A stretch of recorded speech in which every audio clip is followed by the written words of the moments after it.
Hey guys, Chris here. Tonight I have a story about two teenagers who on a dare spend the night in a shack in the forest in Idaho. During the course of that night they have a terrifying experience happen to them that they have to escape from. That's next.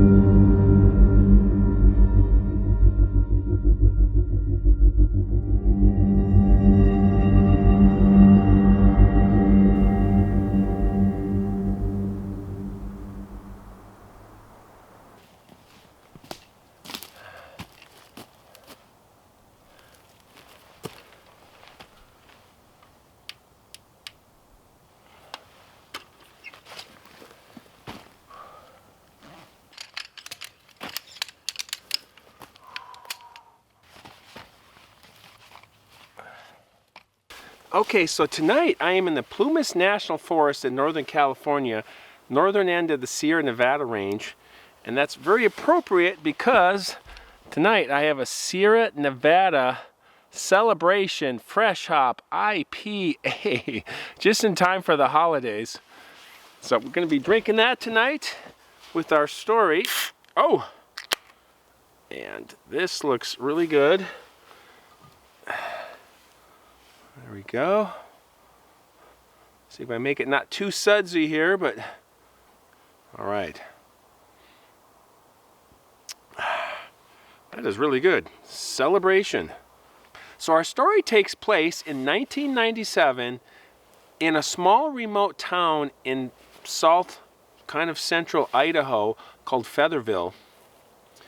There, a young man in high school, his name was Logan, and his dad had a cabin up there, and on this property, in the back of the property, there was a shack. And he told his friend David, who was also 17, that he had spent some nights there in this shack, and David didn't quite believe him because he didn't know that he'd ever spent nights in this shack. And Logan said this shack, apparently it's on cursed grounds. There's a burial ground there, an Indian burial ground. And he said it was cursed and haunted. And David thought he was saying this to intimidate him. And he said, I dare you to spend the night out there with me.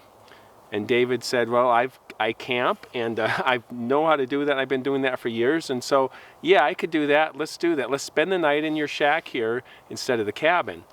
And so they got their gear together, sleeping bag, backpack with some food, brought some beer, and that they snuck from their dad, and they hiked out into the woods, kind of like this. I'm not too far from the road, maybe a quarter mile back here. And so they hiked out and set up camp in this shack, got a fire going, enjoying the campfire, having some fun, getting ready to put some hot dogs on.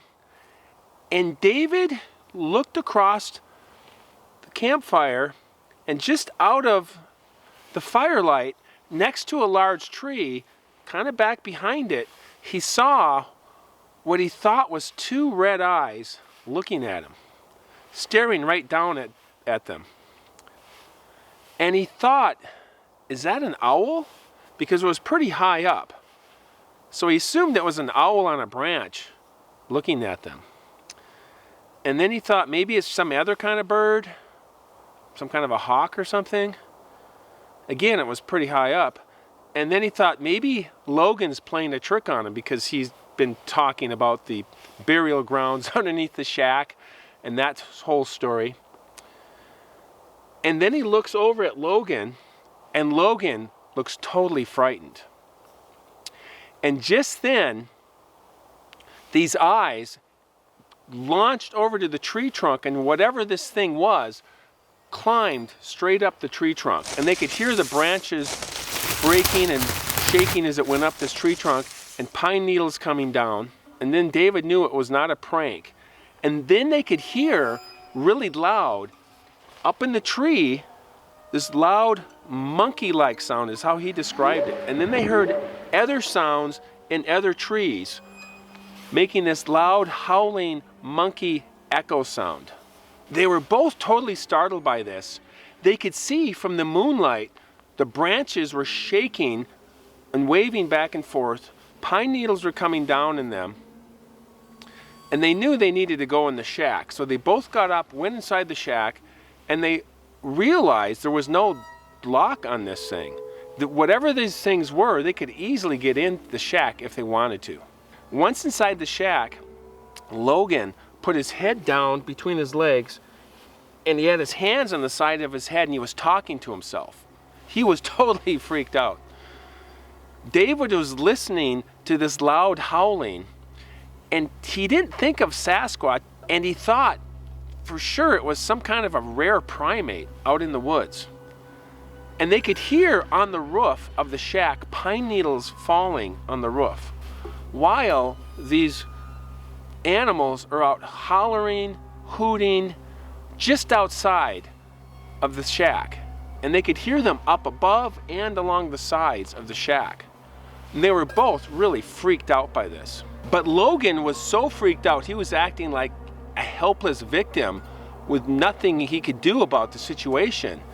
And so David knew that he had to maintain his composure and figure out what the heck they were going to do.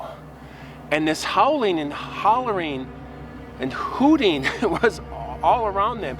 And so he decided to take the folding chair that was on the other side of the shack, folded it up, and he went over to the wall and bashed on the side of the wall to make an obnoxious sound back at these creatures outside.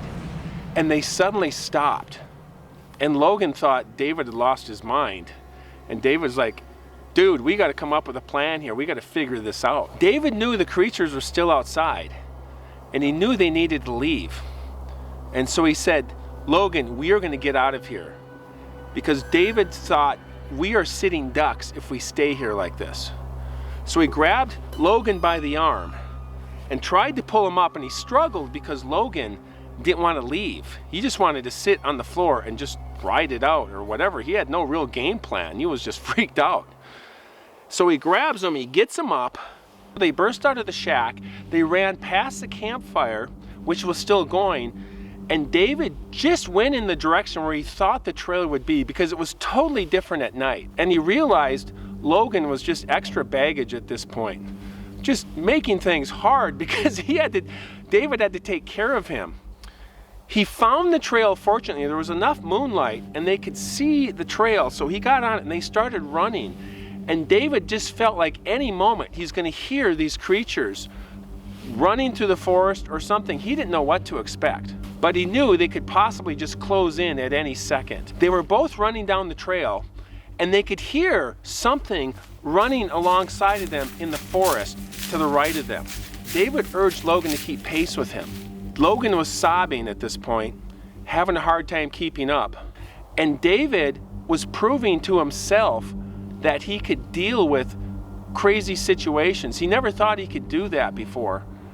And he was realizing with the adrenaline that was inside of him, it was making him confront the situation head on. He was making decisions left and right because Logan was not helping at all. They continued to run down the trail. This thing was still flanking them in the forest, and they could hear it in the brush running parallel to them. But up ahead, they could see some lights of the back of the porch of the house. They burst through the forest, and they're running through the backyard, heading straight for the porch light's on. And David looks over, and he could see behind him, to his right, this thing on two legs running through the yard, and then it turned into the forest to the right of the house. They got on the porch, burst in the door, dogs were barking, a lot of commotion. The mom comes out of the living room. The TV's on, so they were still up. And she's asking what happened, and Logan could hardly speak. He was in such fear. And so David just matter-of-factly said, we were in the shack and we saw some eyes and then all these sounds, and we decided to leave, and there was some ape-like creature chasing us through the forest, or at least following us. And he thought they were going to act like he was crazy.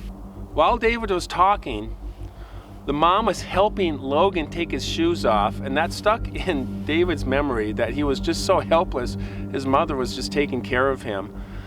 And just then, Logan's dad walks into the kitchen, and he was nodding his head. He goes, I'm glad you boys are okay. About a year ago, I was walking our dogs on the back of the property, and the dog started barking, and then the dog started whimpering. And just moments later, they saw, Logan's dad saw, what he thought was a large man walking in the forest. Really tall, kind of lanky, tall. And as they got closer to this tall man, this shape got down on all fours and crawled away into the brush like it wanted to be concealed or hidden. And so Logan's dad knew there was something out there as well. Crazy that they would allow them to spend the night in that shack. David said he was really proud of how he dealt with that situation that night. Again, he proved to himself he could rise to an occasion when things aren't working out. It was just kind of a nightmare situation. This was not a normal thing to have happen. It wasn't like there was a wolf or a coyotes or something, or a bear. It was something else. A Sasquatch, most likely. And he never liked to really talk about it to people, really shy about talking about it. He just had a few close friends that he would mention it to, but beyond that, he would never talk to publicly or easily about what he experienced in 1997 in the forest of Idaho. And that is our story for tonight. Again, it's super dark. I'm in a very deep forest here, Plumas National Forest. It's been quiet tonight, so I appreciate that. I did hear a little something behind me. Wasn't sure what it was. I took the flashlight, walked around, but we got a short hike out. Not too bad. We'll be fine.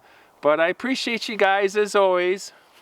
I appreciate you guys watching my channel, commenting, liking, and all that. It's been fun for me. We're going to keep going. I have my canvas hot tent with a stove in it. I think that's going to be seeing some time with me spending.